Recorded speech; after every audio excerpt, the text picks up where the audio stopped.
بسم اللہ الرحمن الرحیم۔ ہر مصیبت کا علاج۔ 3 افراد حضرت حسین بن علی رضی اللہ عنہ کے پاس آئے۔ ایک نے بارش کی قلت کی شکایت کی کہ کافی عرصے سے بارش نازل نہیں ہوئی۔ آپ نے فرمایا کثرت سے استغفار کرو۔ دوسرے نے کہا میرے ہاں اولاد نہیں ہوتی، میں اولاد کا خواہش مند ہوں۔ فرمایا کثرت سے استغفار کرو۔ تیسرے شخص نے شکوہ کیا زمین میں قحط پڑ گیا، غلہ پیدا نہیں ہوتا یا بہت کم ہوتا ہے۔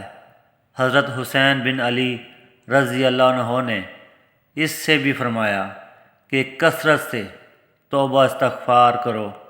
آپ کے پاس جو لوگ بیٹھے تھے انہوں نے عرض کیا اے نواسۂ رسول صلی اللہ علیہ وسلم، تینوں افراد مختلف شکایات لے کر آئے مگر آپ نے ایک ہی جواب دیا۔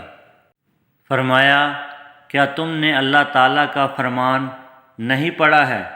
اپنے رب سے اپنے گناہ بخشواؤ اور معافی مانگو، وہ یقیناً بڑا بخشنے والا ہے۔ وہ تم پر آسمان کو خوب برساتا ہوا چھوڑ دے گا اور تمہیں خوب مال و اولاد میں ترقی دے گا اور تمہیں باغات دے گا اور تمہارے لیے نہریں نکالے گا۔